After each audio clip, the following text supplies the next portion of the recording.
the moment my son threw my suitcase onto the front porch. I knew that 12 years of silence were about to pay off in ways I'd never imagined. There I stood, in my best Sunday dress, watching my own flesh and blood lock me out like yesterday's garbage. Little did they know that yesterday's garbage was about to turn into $8 million.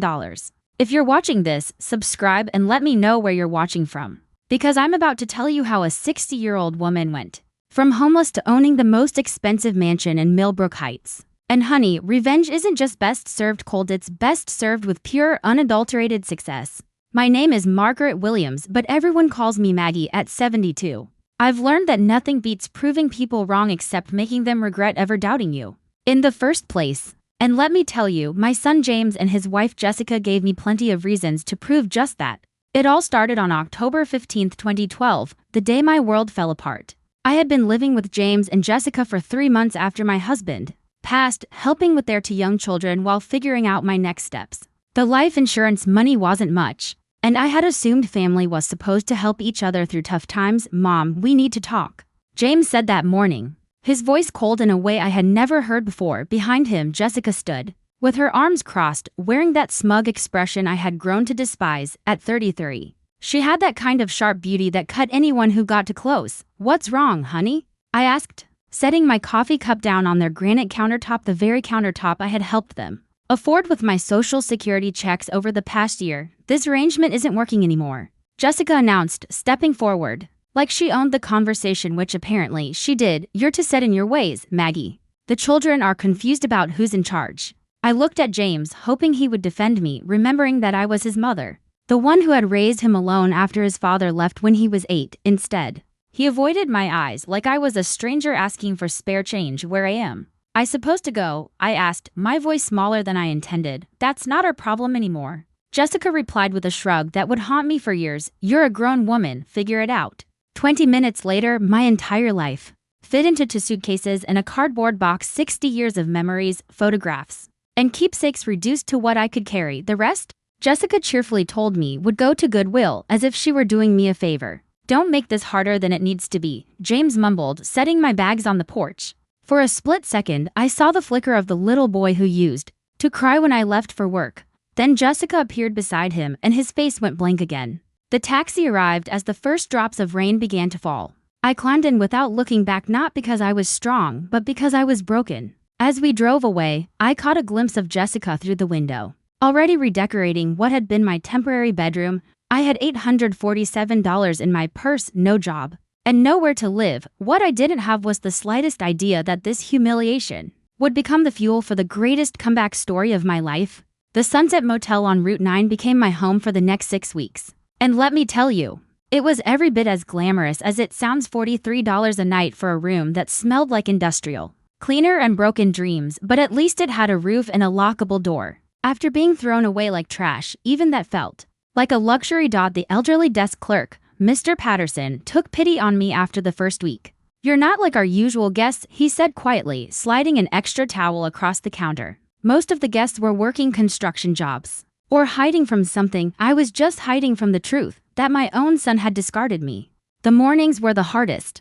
I'd wake up in that narrow bed, forgetting for a brief moment where I was, only for reality to hit me like a slap. No grandchildren's laughter, no family breakfasts. Just me in a broken air conditioning unit that groaned like a dying whale. But here's what Jessica and James didn't count on. I'm not the kind of woman who stays down. Never have been. When James was young and we had nothing, I worked 3 jobs to keep us afloat, cleaning offices at night, working retail during the day, taking and ironing on weekends. Survival wasn't new to me. I had just forgotten how good I was at it. The first thing I did was walk to the library every morning. Free internet, free air conditioning, and most importantly, access to job listings. At 60, nobody was exactly lining up to hire me, but that wasn't going to stop me. But I wasn't looking for charity, I was looking for opportunity. You have experience in bookkeeping? Asked Sarah Mitchell, the owner of Mitchell's Garden Center. It was my 4th interview that week. She was about my age, with dirt under her fingernails and a no-nonsense attitude I immediately respected. 20 years. I replied. I handled all the finances for my late husband's contracting business. What I didn't mention was that, just from sitting in her cluttered office for 10 minutes, I'd already spotted at least 3 ways she was losing money. Her inventory system was a mess. She was overpaying suppliers, and her pricing structure Hadn't been updated since 2008. The pay isn't much, Sarah warned. $15 an hour, part-time. When do I start? I asked. That first paycheck was $240. And I treated it like I'd won the lottery. After 6 weeks of watching my savings drain away like water through a sieve, earning money again felt like breathing after being underwater. The motel room slowly began to feel like a home. I bought a small coffee maker, hung up my few family photos, and even splurged on a plant for the windowsill. If this was my life now, I decided I was going to live it with dignity. 3 months in, I made my first real discovery. Sarah was throwing away thousands of dollars worth of plants every year. Anything that didn't sell by the end of the season went straight into the dumpster. It's just how the business works, she explained with a resigned shrug. But I saw something else entirely. I saw potential. You want to do what with the dead plants? Sarah asked, looking at me like I'd suggested selling fairy dust and unicorn tears. They're not dead, I explained patiently. They're dormant, with a little care. Most of them can be revived and resold next season. By month 8 of my new life, I'd moved from the motel to a tiny studio apartment above Jep's Pizza. The rent was $650 a month, which left me about $50 for everything else after groceries, but it was mine. No one could kick me out on a whim or decide I was to set in my ways. That November, Sarah let me take home 3 truckloads of dead plants, probably thinking it would teach me a lesson about the realities of business. What it actually taught me was that I had a gift I'd never known about. My tiny apartment became a greenhouse. Every windowsill, every corner, every available surface was covered with pots and planters. I researched plant care on the library computers, watched YouTube videos, and spent my evenings nursing wilted, brown stems back to life. The neighbors thought I was crazy. Mrs. Chen from downstairs kept asking if I was running some kind of illegal operation. Too many plants, she'd mutter in broken English whenever she saw me carrying another pot upstairs. But by February, something magical started happening. Green shoots appeared, buds formed. My studio apartment was transforming into a jungle of healthy, thriving plants. I had over 200 specimens, and about 150 of them weren't just alive, they were flourishing. Maggie, what the hell? Sarah gasped when I brought the first batch back to the garden center in March. These look better than when they were new, I said, trying to hide my grin. Told you they weren't dead. Inside, I was doing cartwheels. This wasn't just about proving a point, it was about discovering I had a talent that could actually make money. Sarah bought back every single plant for half the original retail price in one transaction. I made $847 more than my first month's salary, but more importantly, I'd found something that felt like purpose again. The next year, our arrangement became official. Sarah would set aside all the unsellable plants for me. I'd rehabilitate them through the winter, and we'd split the profits in spring. It wasn't a business empire, but it was mine. Word started spreading through the gardening community. That lady at Mitchell's can bring anything back to life, people would say soon. Other garden centers were calling, asking if I'd take their clearance plants, too. By the end of year 2, I was making more from plant rehabilitation than from my bookkeeping job. I'd moved to a larger apartment with a proper balcony and had even turned Josephie's parking lot into an unofficial greenhouse with his permission. The best part? Every healthy plant I saved felt like proof that being discarded didn't mean being worthless. Some things just needed the right care, the right attention, and the right person who could see their potential. James and Jessica had thrown me away, assuming I'd wither and disappear. Instead, I was putting down roots in soil they'd never even imagined. Year 3 was when I stopped thinking small and started thinking smart. By now, I had a waiting list of garden centers wanting me to rehabilitate their clearance plants, and my little apartment operation was bursting at the seams. The landlord had started charging me extra for all the plant drainage, and Jeppy was growing tired of customers asking if they could buy the beautiful plants covering his parking lot. You need a real facility, Sarah told me during one of our coffee meetings. And you need to think bigger than just saving plants. She was right. But thinking bigger required money I didn't have. My savings had grown to about $15,000, which felt like a fortune after starting with nothing, but it wasn't enough for commercial space. That's when I met Eleanor Rodriguez at the Small Business Development Center. Eleanor was one of those sharp, efficient women who could spot potential from a mile away and wasn't afraid to push people toward it. You're not in the plant rehabilitation business, she told me after reviewing my numbers. You're in the business of turning waste into profit. That's a completely different conversation. Eleanor helped me see what I'd been too close to notice. I wasn't just saving plants, I was solving a major industry problem. Garden centers nationwide were literally throwing away millions of dollars in inventory every year because they didn't know how to handle end-of-season clearance effectively. What if you franchise the process? Eleanor suggested. Teach other people to do what you do. Take a percentage of their profits and scale the operation nationwide. The idea was terrifying and thrilling all at once. Me, a 63-year-old woman who had been homeless 3 years earlier, running a national business. But the numbers Eleanor showed me were impossible to ignore. We spent 6 months developing a business plan. I would start with a proper facility in Millbrook, perfect the rehabilitation process, document everything, and then begin licensing the method to other operators across the country. The SBA loan application was 47 pages long, and I nearly gave up 3 times while filling it out. But Eleanor pushed me through every section, helping me explain why this wasn't just some crazy plant lady's hobby. It was a legitimate solution to a real problem. Mrs. Williams, your financial projections seem optimistic, the loan officer said during my final interview. Sir, I leaned forward, the confidence of someone who'd proven people wrong before shining through. 3 years ago, I was living in a motel room with less than $1,000 to my name. Last year, I turned $50,000 worth of dead plants into $200,000 in revenue. I'd say my track record speaks for itself. The $150,000 loan approval came through on a Tuesday in March. I signed the papers in Eleanor's office, hands shaking slightly as I realized I was now responsible for more money than I'd ever imagined. Within 6 months, I'd leased a 5,000 square foot warehouse on the outskirts of town, hired 2 part-time employees, and established contracts with 15 garden centers across 3 states. Phoenix Plant Recovery, because everything deserves a second chance, was officially born. The irony wasn't lost on me. My son had thrown me away, assuming I was worthless. Now I was building a business empire based on proving that nothing is ever truly worthless if you know how to see its potential. By year 5, Phoenix Plant Recovery had grown beyond anything I could have imagined. We were operating in 12 states, had 47 licensed operators, and I just signed a consulting contract with Home Depot's regional headquarters. The scared, broken woman who had been thrown out with the trash was now being flown to corporate meetings in Atlanta. Mrs. Williams, your success story is exactly what our industry needs to hear, said David Chen, Home Depot's sustainability director, as we toured their flagship store. Turning waste into profit while helping the environment, that's the future of retail. I smiled politely, still getting used to being treated like an expert instead of an inconvenience. The transformation hadn't been easy. There had been plenty of 18-hour days, failed experiments, and moments when I wondered if I was in over my head. But every challenge had taught me something new about business, about myself, and about what I was truly capable of. My personal life had stabilized, too.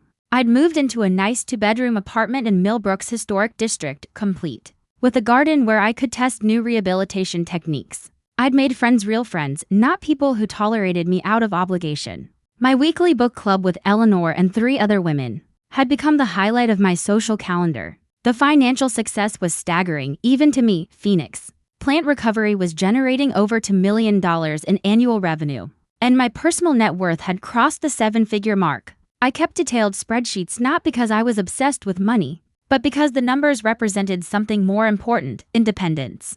Have you thought about expanding internationally? Asked Marcus Thompson, my business attorney, during our quarterly review. We've been getting inquiries from Canada and the UK, he added. One step at a time, I replied.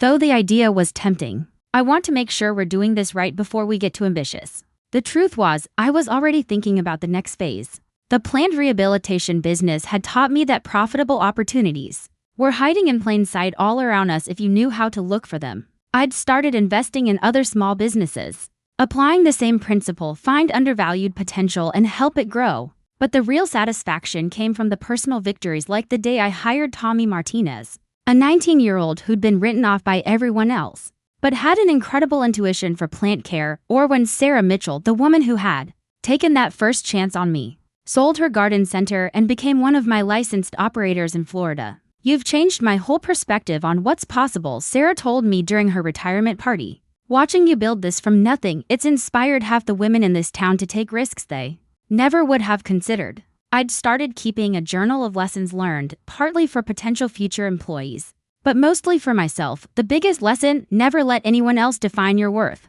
James and Jessica had decided I was useless, a burden they couldn't afford to carry. They'd thrown me away without a second thought. What they didn't know was that they'd just given me the motivation to become everything they'd never imagined I could be. Every contract signed, every new location opened, every success story was proof that their judgment had been spectacularly wrong. And honestly, I was just getting started. House hunting began as a practical decision and ended as an act of pure, beautiful revenge. After 5 years of apartment living, I needed more space for my expanding business ventures and investment portfolio. What I found instead was the perfect way to announce to Millbrook that Margaret Williams was no longer the woman anyone could throw away. The Harrison estate. Jennifer Walsh, my realtor, repeated when I mentioned the property. Maggie, that house hasn't been on the market in 40 years. It's the most prestigious address in Millbrook Heights.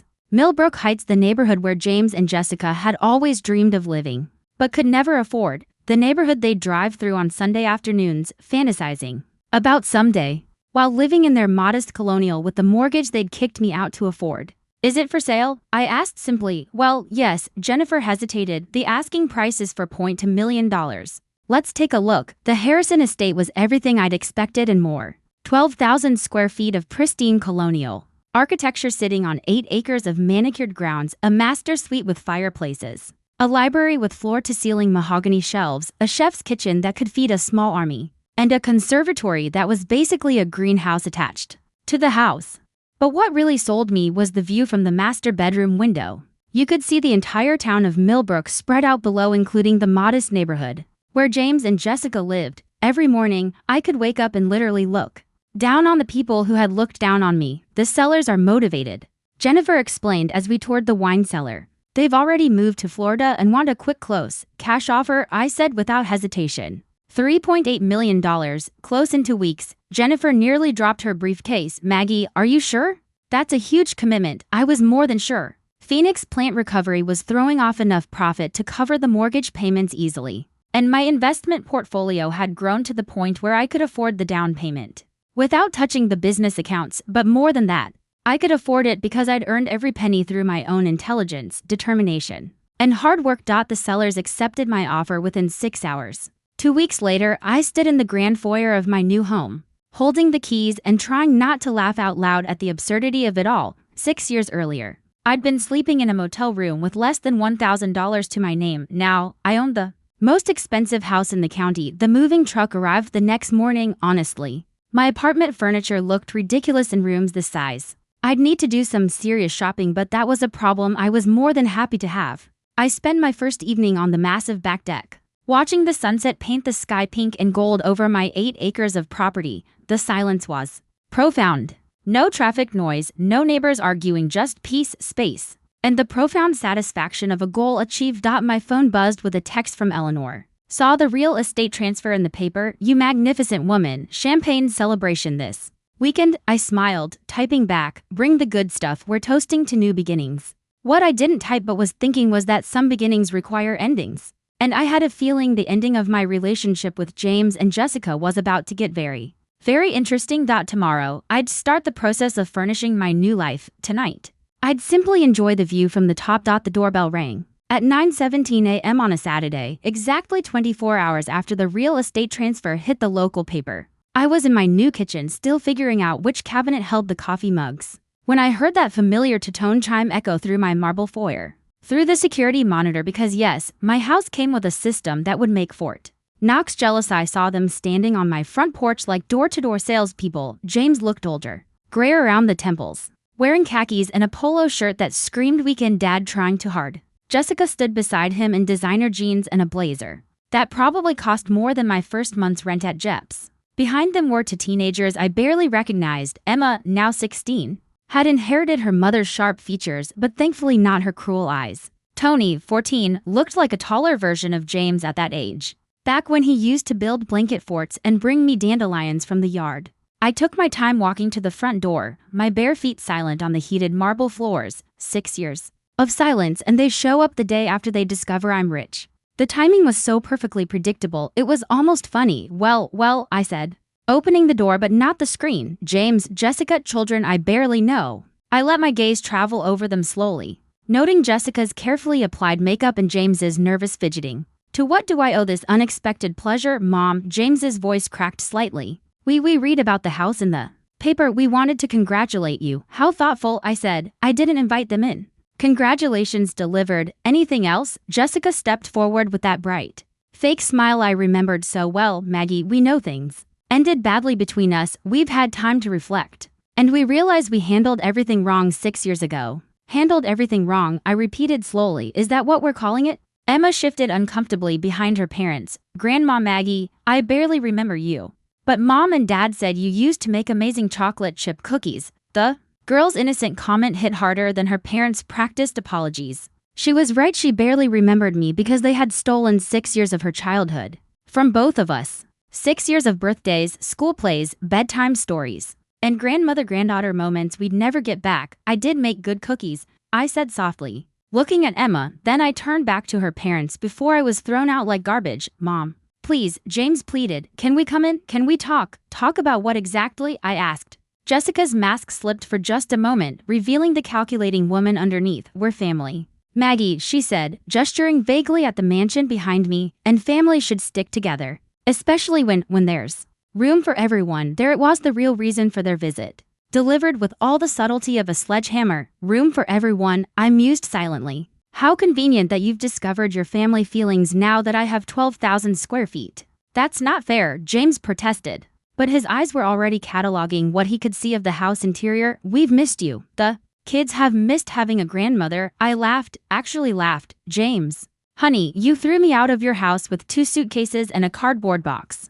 Jessica told me I was to set in my ways and that figuring out my life wasn't your problem anymore. And now you miss me. The silence stretched until Tony spoke up. Dad, what is she talking about? Why don't you come in? I stepped back from the door. Since you're so interested in family reunions, I said, let me show you around. I led them through the foyer, past the crystal chandelier and marble staircase, into the living room with its floor-to-ceiling windows overlooking the grounds. I watched their faces as they took in the silk wallpaper, Persian rugs, and artwork worth more than most people's cars. This place is incredible, Tony breathed. Walking to the windows, Mom, look at the pool. Jessica was looking all right. I could practically see her calculating square footage and property values. It's certainly spacious, she said carefully. Much too big for one person, is it? I settled into my favorite armchair, a beautiful navy blue velvet wingback I had bought specifically for this room. I find I quite like having space to breathe. James sat on the edge of the sofa like he was afraid to wrinkle the fabric. Mom, about what happened 6 years ago,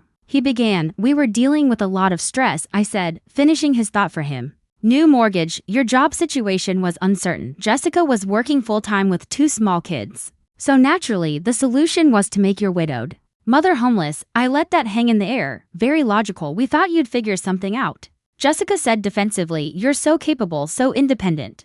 We never imagined you'd end up in a motel. I raised an eyebrow. You never imagined it because you never bothered to check. Emma was studying a family photo on the side table, one of the few I had kept from my old life. It showed James as a young boy, maybe 8 years old, sitting on my lap while I read him a story. Dad, you were really little, she said. That was taken right after your grandfather left, I told her. Your dad and I lived alone for 10 years. I worked 3 jobs to keep us afloat. Made sure he had everything he needed for school. Drove him to baseball practice every Tuesday and Thursday. I looked directly at James. I thought that meant something. It did mean something, James said quietly. It means everything. That's why we're here. No, I said firmly. You're here because you want something. The question is, are you going to be honest about what it is? Or are we going to keep pretending this is about missed family connections? Jessica's patience was clearly wearing thin. Fine, she snapped. Yes, we need help.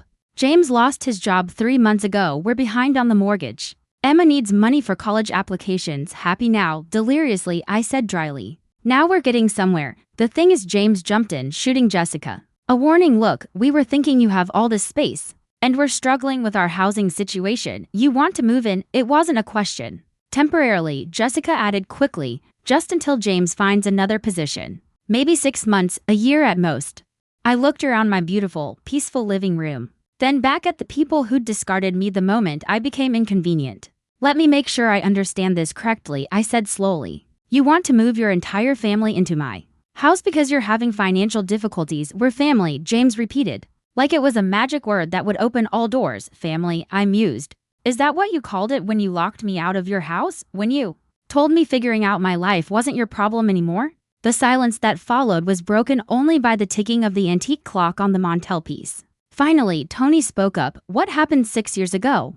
Why won't anyone explain what you're talking about? I looked at the 2 teenagers, these grandchildren I had been robbed of knowing, and made a decision. Sit down, I told them. Both of you, it's time you learned exactly what kind of people your parents really are, Mom. Don't, James warned, but I held up a hand. Emma, Tony, 6 years ago, your grandfather died. I was 60 years old, recently widowed, and I needed a place to stay while I figured out my next steps. Your parents invited me to live with them. I kept my voice calm, factual, for 3 months. I helped with childcare. I contributed my social security checks to household expenses and tried to stay out of the way. Emma and Tony were listening intently, their faces serious. Then one morning, your mother decided I was to set in my ways and told me I had to leave, immediately. Your father packed my belongings into 2 suitcases and put me on the front porch. I had $847 and nowhere to go. That's not how it happened, Jessica protested. You were interfering with our parenting decisions, undermining our authority with the children. I made them breakfast, I said simply, and I suggested they say please and thank you, apparently. That qualified as undermining authority, Tony looked confused. But where did you go? What did you do? I lived in a motel for 6 weeks. Then a studio apartment above a pizza place. I worked part-time at a garden center for $15 an hour. I smiled at the memory. Best thing that ever happened to me, actually. How is being homeless the best thing that ever happened to you? Emma asked, because it taught me that I didn't need anyone to take care of me. I could take care of myself just fine. I gestured around the room, better than fine. As it turns out, I said it calmly, watching Jessica's face tighten. This is ancient history. Maggie, we're trying to move forward to rebuild our relationship, she said, her voice a mix of frustration and insistence. No, I interrupted sharply. You're trying to rebuild your bank account. There's a difference. I pulled out my phone and showed them a text I had received earlier that morning. This is from Nancy Martinez, a friend of mine who works at the unemployment office. She mentioned seeing a familiar name cross her desk recently. I looked directly at James. You didn't lose your job 3 months ago. You were fired 6 months ago for falsifying expense reports. James's face went white. How did you? He started. I know things, James, I said, my tone steady. I know Jessica opened 3 new credit cards last year and maxed them out on designer clothes and spa treatments. I know you refinanced your house twice to pay for that vacation to Italy. I know you're not just behind on your mortgage, you're facing foreclosure next month. The silence in the room was deafening. I also know, I continued, that you drove by my motel every single day for 6 months after you threw me out. You knew exactly where I was living and exactly how much I was struggling. And you never once stopped to check if I was okay. Emma's eyes filled with tears. Dad, is that true? James couldn't look at his daughter. Jessica, however, had switched to full attack mode. Fine, so we made mistakes. So did you? You could have asked for help instead of disappearing for 6 years. I laughed, sharp and dry. Asked for help from the people who told me figuring out my life wasn't their problem. From the daughter-in-law who called me a burden. We were young, we were stressed. You were cruel, I said quietly. And now you want me to pretend it never happened because you need something from me.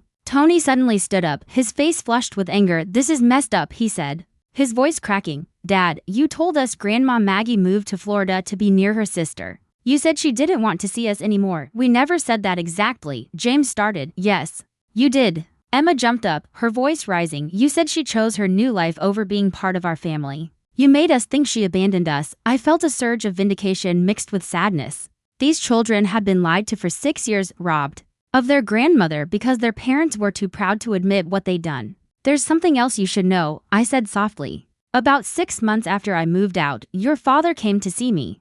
Jessica's head snapped toward James. What? You didn't tell her? I asked James, genuinely surprised. How interesting. James was sweating now, his polo shirt sticking to his back. Mom, please. He showed up at my apartment on a Tuesday evening, I continued, watching Jessica's face carefully. He'd been drinking and he was crying. He said he missed me, that he'd made a terrible mistake, that he wanted me to come home. You're lying, Jessica said, but her voice was uncertain. I pulled out my phone again and scrolled to an old photo. I had taken a picture of the letter he wrote me that night. Would you like me to read it out loud? The letter was 3 pages long, handwritten on legal pad paper in it.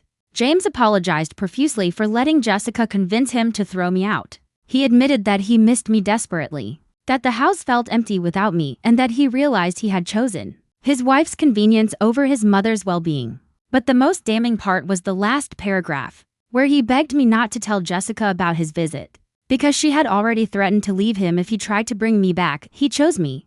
I told Jessica calmly, he chose keeping you happy over doing the right thing by his mother. And for 6 years, he's been lying to all of you about it. Jessica turned to James. her face a mask of fury. You went behind my back, you wrote her a letter, I was drunk. James mumbled, I wasn't thinking clearly, no. I said, cutting him off, you were thinking clearly for the first time in months.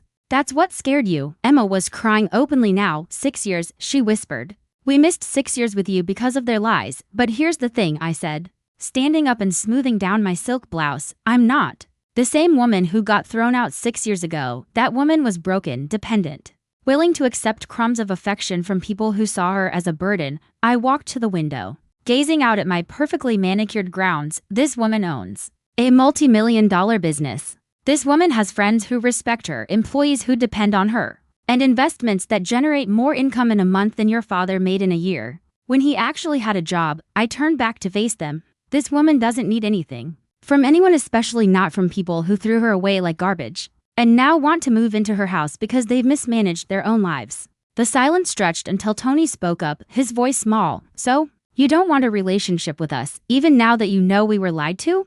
The question broke my heart, but I kept my expression neutral. I want a relationship with you and Emma. You're innocent victims in this situation. But your parents? I looked directly at James and Jessica. Your parents are going to have to earn their way back into my life if they can. Jessica stood up abruptly, her mask of false sweetness finally discarded. This is ridiculous, she snapped. We're your family, Maggie. You can't just pick and choose which parts of us you want. Watch me. I replied calmly.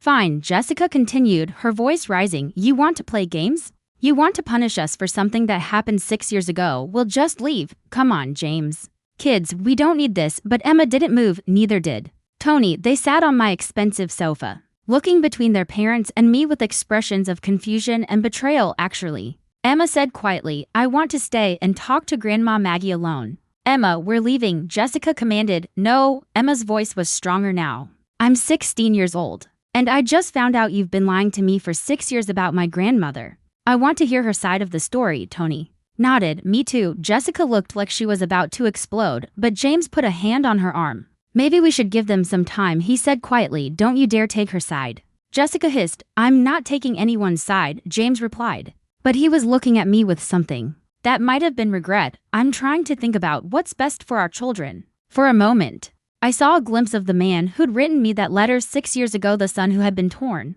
between his wife's demands and his conscience. But the moment passed quickly. Fine, Jessica said, but we're not done. Here, Maggie, we'll be back. No, I said firmly, you won't, not unless you're invited. This is my house, my property, and I have an excellent security system. If you show up uninvited again, I'll have you arrested for trespassing. Jessica's face went through several shades of red. You can't keep us from our children. I'm not keeping anyone from anyone, I said, but I'm also not allowing you to use them as emotional blackmail. Emma and Tony are welcome here anytime they want to visit. You and James are not. Not until you've proven you've changed. Proven how? James asked. I considered the question carefully. Start by telling your children the complete truth about what happened 6 years ago. Not your version, not Jessica's version, the truth. Then get your financial house in order without asking me for help. Show me you can stand on your own 2 feet like the adults you claim to be. And then maybe we can have a conversation about forgiveness, maybe. I smiled coldly, but don't hold your breath. After they left, I sat with Emma and Tony for 2 hours, answering their questions, showing them photo albums from their father's childhood and listening to their stories about school, friends, and dreams for the future. They were good kids despite their parents' failures, and I could see echoes of the little boy I had raised in both of them. Can we come back next weekend? Emma asked as I walked them to the door. Anytime you want, I promised. I have 6 years of grandmothering to catch up on. As I watched their car disappear down my long driveway, I felt something I hadn't experienced in years, complete satisfaction, not revenge exactly, but justice. The people who had thrown me away were now the ones begging for scraps, while the woman they discarded was living in a luxury they could never afford. I had proven that being thrown away doesn't mean being worthless. Sometimes it just means you're finally free to discover your true value. And sometimes the best revenge really is living well. The next morning, I called Eleanor to tell her about the visit. How do you feel? She asked after I'd shared the whole story. I looked out at my beautiful grounds, sipped my coffee from expensive china, and smiled. I feel like I'm exactly where I belong, finally. Some victories are quiet. This one was perfect. Thanks for listening. Don't forget to subscribe. And feel free to share your story in the comments. Your voice matters.